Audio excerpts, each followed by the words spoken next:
రాష్ట్రంలో ముఖ్యమంత్రి సహాయ నిధి సీఎంఆర్ఎఫ్ పథకం అమల్లో ప్రభుత్వం రికార్డు నెలకొల్పింది. కాంగ్రెస్ సర్కారు ఏర్పడిన 14 నెలల్లోనే 905 కోట్ల మేర నిధులు విడుదల చేసింది.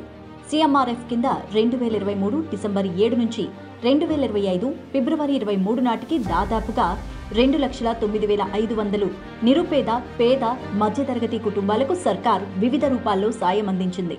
హాస్పిటల్లో చికిత్స చేయించుకున్న తర్వాత సంబంధిత బిల్లులను జతచేసి ప్రజాప్రతినిధి సిఫారసు ద్వారా దరఖాస్తు పెట్టుకున్న వారికి సాయం అందించడం, హాస్పిటల్లో చికిత్సకు ముందుగానే అవసరమైన ఆర్థిక సాయం కోసం దరఖాస్తు చేసుకుంటే లెటర్ ఆఫ్ క్రెడిట్ LOC రూపంలో సాయం అందించడం, ఇలా ఈ పథకాన్ని ప్రభుత్వం 2 రకాలుగా అమలు చేస్తోంది.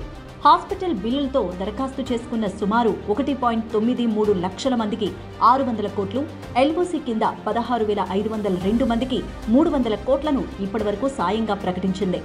LOCలో అధికంగా నిమ్స్కు 286 కోట్లు, MNJ క్యాన్సర్ హాస్పిటల్లో 3.60 కోట్లు, ENT హాస్పిటల్కి 3.57 కోట్లు అందజేసింది. ఇవే కాకుండా వివిధ సమస్యలు ఎదుర్కొంటూ దీర్ఘకాలిక వ్యాధులతో ఇబ్బందులు పడుతూ పలు మార్గాల్లో వెలుగులోకి వస్తున్న వారికి సీఎం రేవంత్ రెడ్డి ప్రత్యేకంగా ఆర్థిక భరోసాను అందిస్తున్నారు. ఇలాంటి కేసులకు సంబంధించి కేవలం ఆర్థిక సాయమే కాకుండా వారి కుటుంబ పోషణకు అవసరమైన సహాయాన్ని కూడా ప్రభుత్వం తరపున అందిస్తున్నారు. ప్రజావాణిలో సీఎంఆర్ఎఫ్ కోసం వచ్చిన దరఖాస్తుల విషయంలోనూ సంబంధిత అధికారులు ప్రత్యేకంగా చర్యలు తీసుకుంటున్నారు. గత ప్రభుత్వాలు సీఎంఆర్ఎఫ్ ని పెద్దగా పరిగణించకపోయినా ప్రస్తుత ప్రభుత్వం దాన్ని అత్యంత ప్రాముఖ్యతతో తీసుకుంటూ ప్రజలకు నిరంతరం సహాయాలు అందిస్తోంది. గత ప్రభుత్వంలో ముఖ్యమంత్రి సహాయ నిధి పేరిట అనేక అక్రమాలకు పాల్పడ్డారు.